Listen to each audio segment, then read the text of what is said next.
It's somebody's birthday. Odie.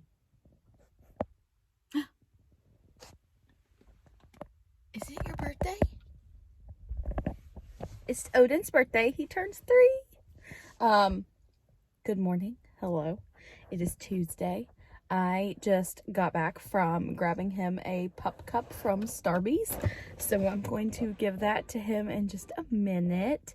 He's focused on Milo being in the window, but anyway, hello. It's your birthday, buddy. Pup cup.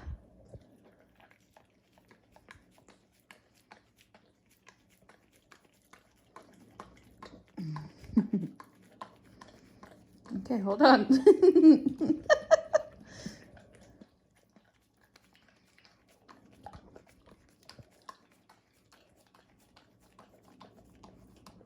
Wow, this is nasty looking.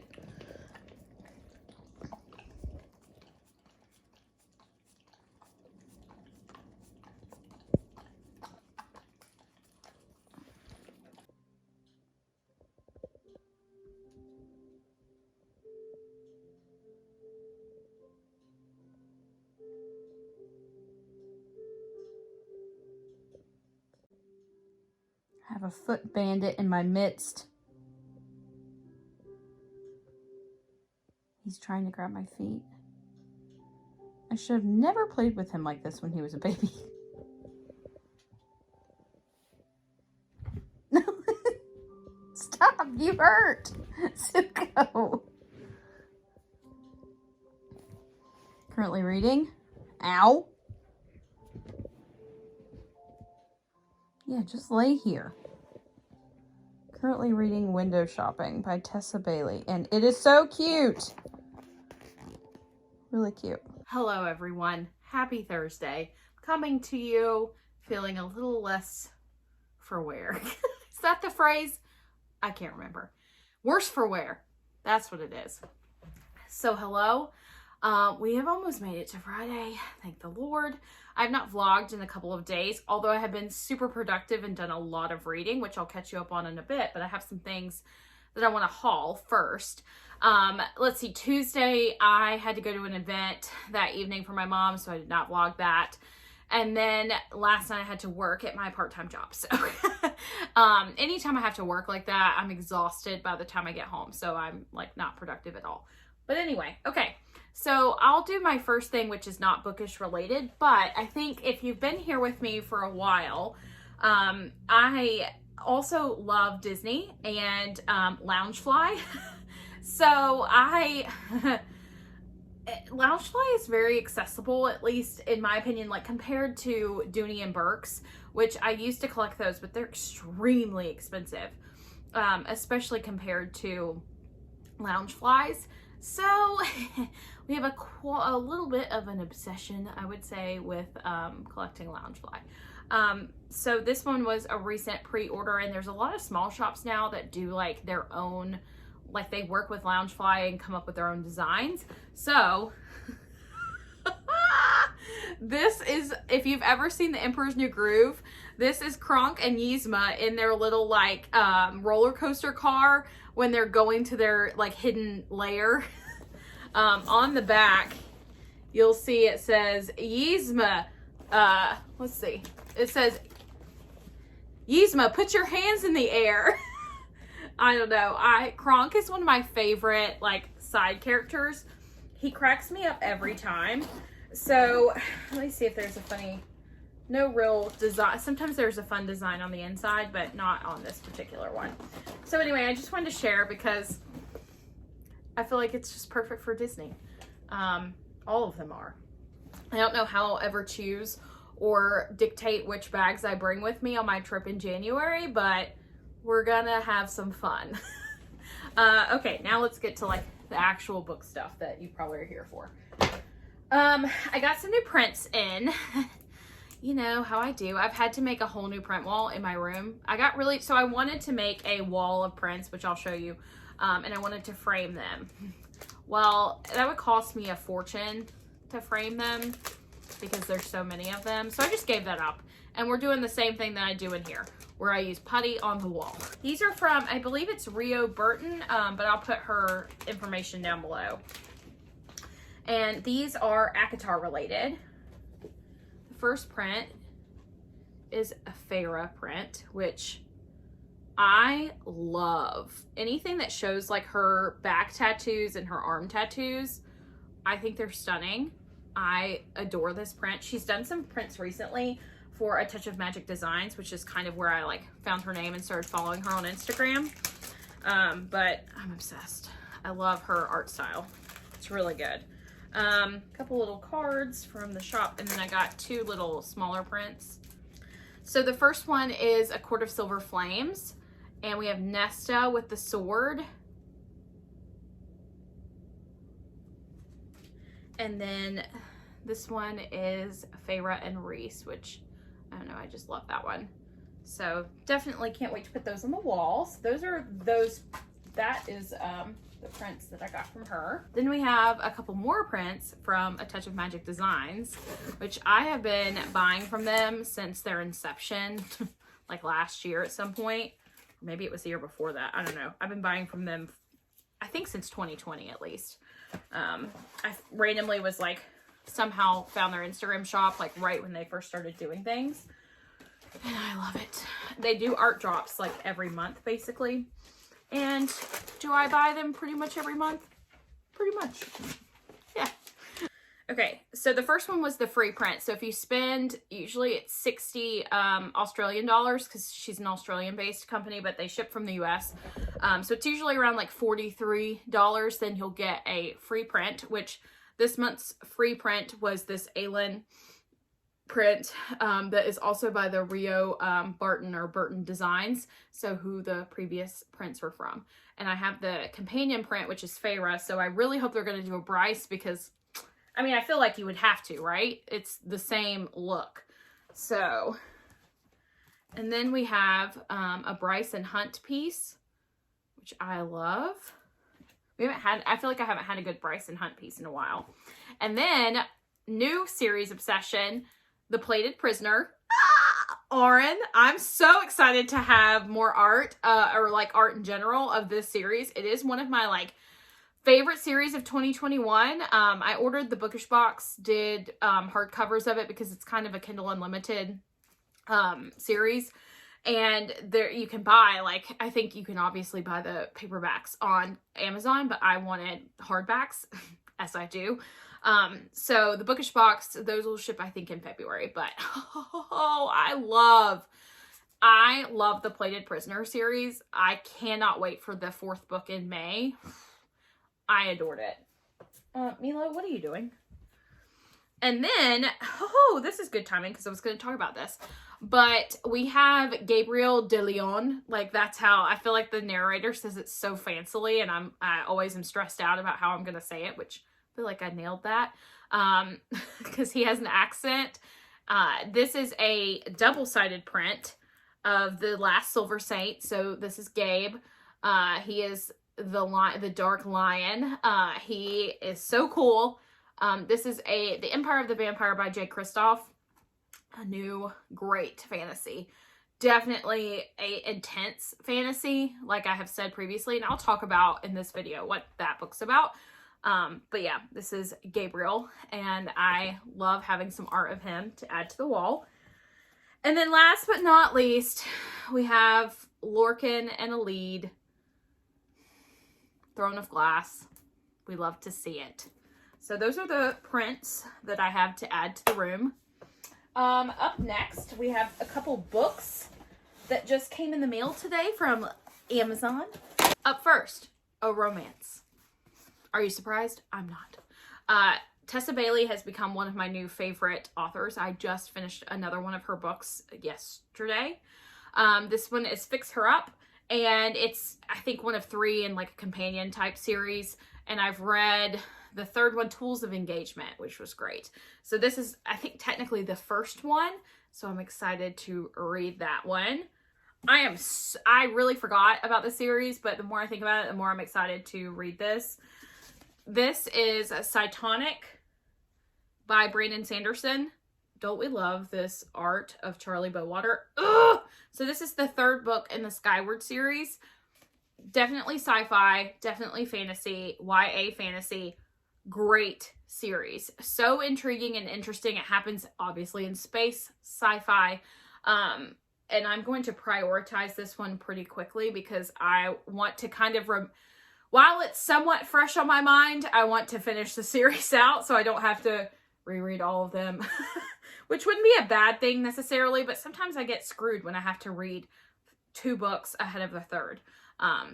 So anyway, I'm excited to add this to the shelf. The last book, which I'm also excited about, is King of Battle and Blood by Scarlett St. Clair. So this is fantasy romance. I cannot wait to read it. Really don't know what it's about. Pretty sure there's vampires involved. This has been a very vampire heavy year, I think, in comparison. Because like there's the Crave series, Empire of the Vampire. This is one.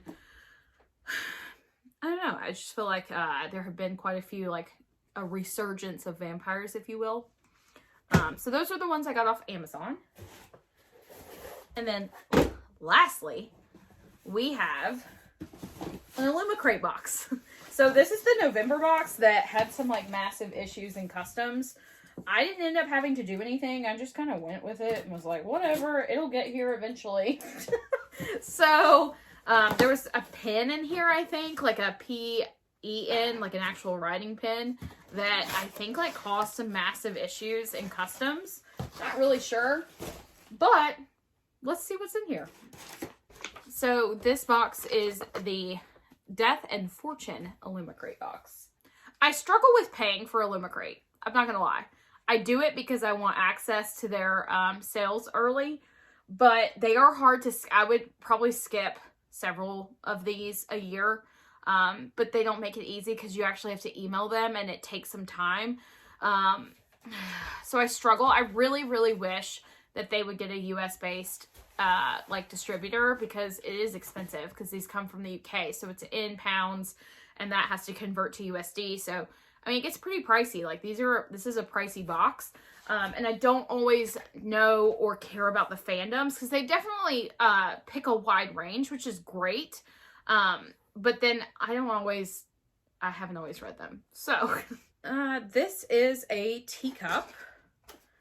Nemesis, Goddess of Retribution teacup. The box itself is like super pretty. Of course. Okay, now that the dog's done barking. I think they've done like a whole teacup and saucer collection. So, really pretty. The problem, again, I don't drink hot drinks very often. But it is a gorgeous set. So if you are a tea set collector, they definitely go all out on this. Very, very pretty. So the next item is a 10, like a bookish 10. This is the Scorpio Races. I have not read that, but it is a stunning 10. I feel like this kind of reminds me of art that I would have loved when I was growing up in like elementary school. I feel like horses were such a big thing in the 90s, like Lisa Frank and just having horses in general. I don't know. There were lots of movies about horses, I feel like. So this kind of like brings me back. But there's the inside of the 10. And these are great to collect like pins, or you can put some small bookmarks in there. But I do like having these because you can fit a lot of random things, knickknacks and whatnot, which I have a lot of knickknacks in life. The next is the pen that is inspired by the book, The Little Thieves. And then we have a You Share Tea ornament. It's pretty and just not really, I mean, it talks about the first time you share tea, you are a stranger. The second time you share tea, you are an honored guest. The third time you share tea, you become family. So, sharing tea makes you family. Here's the pen that caused all the drama. It's a nice pen. Honestly. I mean, I'll use it. It's a nice pen. But it sure did cause a lot of trauma for UPS or FedEx. Then we have a She Who Became the Sun metal bookmark. I like metal bookmarks.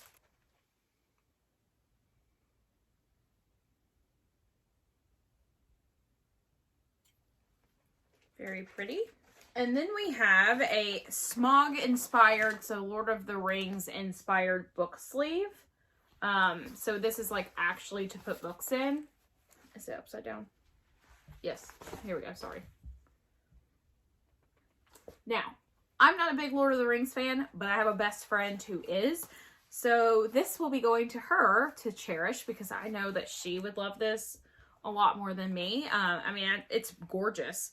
I just don't really care about Lord of the Rings, but I have someone who definitely does and would get a lot of use out of this. So, stunning sleeve and very good quality. Looks like then we have, this must be the Little Thieves, like this is the author letter and then a print on the back, and it's a really cool, kind of creepy print. And then here is the book. So the Little Thieves, really pretty.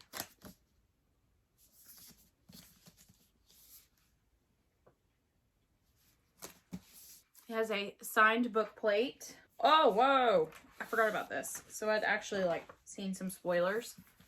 But look at the, like, this is the naked cover. How cool is that? Honestly, like, you could put that on your shelf just like that. This is by Margaret Owen. Which she's written something else in here. Yeah, The Merciful Crow. Okay. I have that book. I've heard good things. Haven't read it yet. So, anywho, cool book. I like it. That does it on packages. Let's talk books. So, yesterday, as I mentioned, I read this book called Window Shopping by Tessa Bailey. This is a cute romance Christmas-themed novel set in today, aka like COVID is mentioned in here, like they're kind of coming back from COVID. It is so cute. It's like 250 pages, so it's kind of short, but it's like it isn't as thick as you would think when you order it, because I was like, wait, is this a short story? But it's still about 250 pages. Definitely cute. So we follow Stella and Aiden. Aiden is like, it's like we have the grumpy sunshine trope, but they're opposites. So Aiden is the sunshine and Stella is the grump, which I feel like that doesn't happen that often. But essentially Stella has been through some trauma. She's kind of coming back into life, changed. And I'm not going to mention what happened to her because I feel like that is such an element that I didn't expect in this story. Kind of took me by surprise, but it's really interesting. And Aiden is the general manager of a fancy store on Fifth Avenue. He and Stella kind of have this really cute meet cute scenario where she's admiring or looking at the windows at the store and kind of talking about how they suck, essentially, to herself. And Aiden comes outside, sees her, and asks her opinion on the window. Well, it turns out she eventually, of course, as romance novels are, she had wanted to be a window dresser. That was her goal. She'd been in college, but her life kind of stopped in its tracks with what happened to her. So she didn't have a college education. She's really not qualified to be a window dresser, but they kind of have a conversation outside the store about, her vision or what she would put out there. He asks her, and he encourages her to apply for the job because he's hiring a new one because their current one apparently sucks. So anyway, as you would expect, she gets the job and chaos kind of ensues. There's just a lot that goes into that. And of course, love happens. So it's really, really cute. I enjoyed it. It's kind of just an easy read. I didn't read it in one sitting. I read it in a couple sittings, but it was definitely on my mind when I was not reading it. I wanted to know what was going on. So, highly recommend. I gave it 5 stars, and I would say, on the spice meter, it's a 4 out of 5. Love Aiden. Didn't realize I really liked, a sunshiny kind of guy, but I definitely do. He reminds me of, if you've ever watched Friends, he kind of reminds me of when Alec Baldwin was a guest star on the show and, dates Phoebe, and, he's this, super positive guy over everything. So, if you've ever seen that episode, that's who Aiden kind of reminds me of. Anyway. Okay, so I finished that. Then I'm almost done with Empire of the Vampire. So let's talk about that a little bit. It is such a neat book. It's unlike anything I've ever read previously. I I feel like it's kind of similar to The Name in the Wind or Name of the Wind. As in, we follow a guy named Gabriel de Leon, and he is the last Silver Saint. A Silver Saint is essentially a person who is knighted into this collection of people who all have vampire blood. Like, they're the product of a mortal and a vampire having offspring, and so they have like vampire characteristics, but they're not a vampire. And they pledge themselves to the church, and their goal is to take out the vampires. So, but they use, like, they have fangs, they can drink blood. They don't, though, like, it's against their religion, essentially. And where we come in is Gabe is, like, kind of captured in a way, like, by a vampire, and I think he's been through a lot. And this is kind of like his last, I don't know, he's kind of at the end of his line, it seems. And he has he meets with a storyteller, essentially, who wants to hear about his life. So we kind of like go in and out of the story where there's 5 different books, and it's Gabe telling about his life and different things that have happened. So he's essentially telling his own story. So it's kind of like an autobiography. But it's really neat because we do hop around, which is why you really have to pay attention. Because each story is kind of like, we hop to when he was in school to learn how to be a Silver Saint and like what happened in school. It hops to like when they're trying to find like, there's a lot that goes into it, so I could sit here and talk about it all day. But when they're trying to end the dark days, which apparently the sun doesn't rise, like it's dark all the time, and they're trying to find the cup of, what is it? I should know this. But anyway, very like religion centered almost. This is by Jay Kristoff, and it's interesting because there's a lot of like God talk, and like it very parallels to the Bible in a lot of ways. It's very interesting. So I have thoroughly enjoyed it. It just is a long book. It's a 27-hour audiobook. So it has taken quite some time, since I don't travel a lot, to like listen to a book in the car. It has taken me quite some time to get through it. But anyway, I have thoroughly enjoyed it. I love Gabriel. I can't wait to see where it goes, because obviously like there's a second book coming out. So I don't know if it's just going to be the same style where we are doing a whole storytelling thing, or if something happens at the end that like stops that. So I'm really curious about it. So I've been listening to that, and then I decided to pick up Falling Kingdoms again, which if you have watched my previous reading appetizer taste test style video where I read 3 different books to see like the first 4 chapters to see which ones I wanted to keep. They were in danger of being like kicked out of the library. So I, on a whim, picked back up Falling Kingdoms because I was interested. So I did read like 60 more pages of that. So if you're interested in learning more about what that one's about, you can watch. I will like pop it up here if you want to watch my reading appetizer video, which I thought was a lot of fun. And then of course I'm reading A Shadow in the Ember, which is the new JLA book set in the From Blood and Ash world, but not following Poppy and Hawk. I do an in-depth chat about that book in my last reading vlog, so I'm not going to go into that currently, but it's getting good.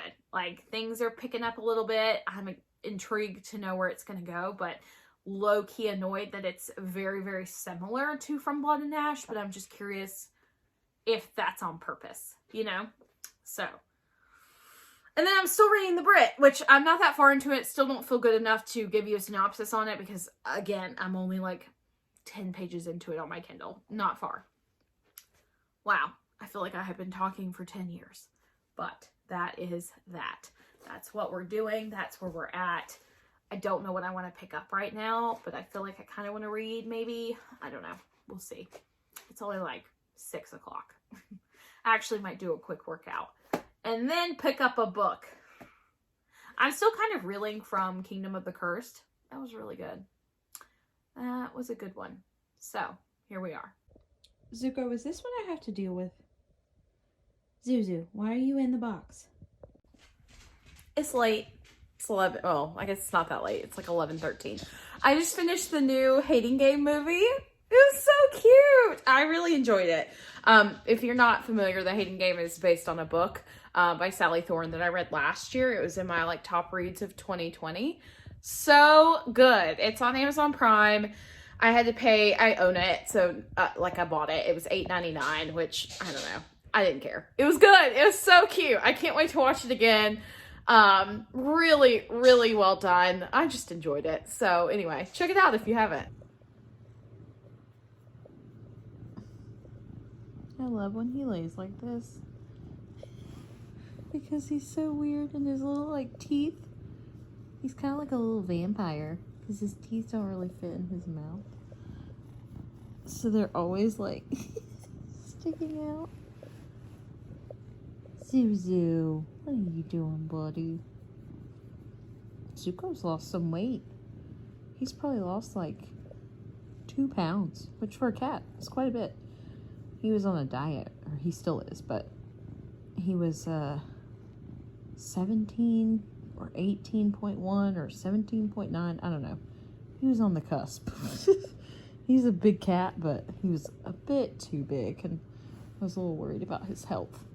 So, he has been doing great on his diet for a couple months.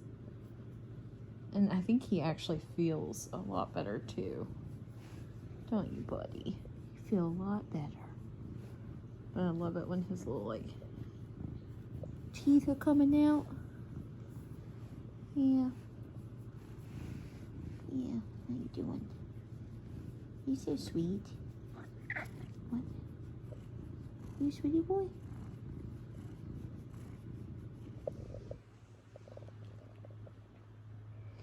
Then we have Mr. Mimi over here, who is also doing pretty good these days. Eating me out of house and home because his food costs an arm and a leg. Really, Royal Canin should sponsor me because that's all my cats eat now. And honestly, his food is $3.39 per can. A case of 24 cans is $75. It's raining. I'm in the car. Bone and I are doing some errands. We just ran out and got some gift certificates for Christmas. I'm listening to Empire of the Vampire. I worked this morning. I'm exhausted. I have a headache. I feel like I was up all night from Raja. Anyway, okay, bye! I have been cleaning because my house was dirty. So, anyway, I haven't done any reading in the past, like, 2 days. But I'm, like, itching to clean out my closet. Like, have you ever had the, like, itch to just organize something in your house and just you can't sleep until you get it done? That's me with my closet. So, I think I'm about to work on that. I've just got some other booktubers on in the background, just watching some of that on the YouTube.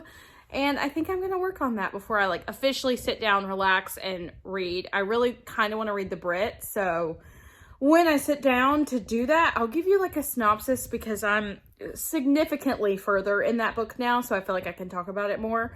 So that's what we'll do after I work in my closet. My cat likes to lay in my closet. Apparently. I mean, this is dramatic, Raj. Did you do that? Waji. Hi friends, happy Sunday. I just got back from church and now I'm about to fix some lunch. I think I'm gonna make a Blue Apron. I think it's like a creamy fettuccine and tomato pasta of some sort. And then I have to go and do one of my cousin's makeup for her singing. She's singing tonight. So she's asked me, I'm probably gonna, I don't know, I'm not some makeup artist. I can do mine pretty decently, but I don't know. I don't always feel that confident doing other people's. So anyway, I just wanted to like, come on, show you I wore normal clothes other than sweatshirts and crew necks some days. But yeah, I read a bit more of the Brit yesterday and I guess I could go ahead and like, hold on, let's move location. Okay, this is better. I feel like I can go ahead and give you a synopsis on what the Brit is about. So we're following Rose and Danny, which, I don't know, I don't like the name Danny all that much. I wish it was just Daniel. But anyway, Danny is obviously British, and he was found as a kid kind of roaming the streets. Like, he didn't have a good home life, and so he was in and out of like homelessness. And he was being bullied as a kid and really just not really having a really hard time. And one day when he gets cut in the cheek by some other boys, this guy kind of comes in and saves him and like breaks it up. But he's like a mafia leader and essentially adopts him. Kind of like kills his stepdad because his stepdad like, it's a whole thing. But he ends up going back with this mafia leader to Miami, to the States, and becomes like his adopted son, set to take over when his dad passes away. So then Rose is gone. She's gone through it too. So at 15, seems like she is also assaulted and she has a baby, but like sells it. I don't think she, like, not by choice. Like, I think somebody takes it from her to sell. And she's only like 15 years old. And it seems like it could have been the guy who adopted Danny. I don't know, but there's like an emerald ring. Like, she sees this man who like the guy who takes the baby has a ring. And then when Danny's dad dies, like in present time, he takes his ring, which is also an emerald ring. So I feel like there's some sort of connection there, but I'm not 100% sure. But anyway, Danny is like running this empire now, and he loans money to this guy, like $15 million, because he wants him to become the mayor. And he wants him to sell him this marina so that he can do his shady dealings there. And then Rose is kind of like, she's still really going through it. She is kind of just for hire, essentially. And this guy seems to own her. She has a pimp. And he also knows where her child is and sends her, like, she has to do what he says, or else I think he could hurt her kid that she doesn't even know. And her rewards are getting pictures. This is really dark. Her rewards are getting pictures of her kid. So she is working for this guy named Knox, who is essentially her pimp. And then, she is dating this Perry Adams guy who Danny wants in power, and she doesn't like him. She's dating him for Knox to get information. So what happens is that Perry Adams refuses to pay. Like, he owes $15 million to Danny. He refuses to pay it, so somebody else is now bankrolling him. And Danny sees her with Perry one night and kind of takes her and holds her for a ransom. And, you know, of course, sparks fly. They have very similar past, very tortured past. And it seems like he is afraid of her and she's afraid of him feeling-wise. Not like they're not scared of each other in terms of they're not mean. But I think they're scared of what they could feel for one another. So, of course, he doesn't want her to get close, and she doesn't want him to get too close to her. I mean, it's drama, you know, of course. So, this is definitely like an enemies to lovers type scenario. Tortured past. Definitely check the trigger warnings for this book because it's pretty dark, like I have described. Anyway, I'm like 180 pages, and it's 415 pages. So, today, I need to read A Shadow in the Ember because I've slacked on that, and I probably have like 100 pages that I have to read before tomorrow. So that's what I'm going to do this afternoon before I go do my cousin's makeup and after I eat lunch. So let's do that.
Okay, I'm sitting here reading A Shadow in the Ember, and I'm on page 283, and things have finally picked up more.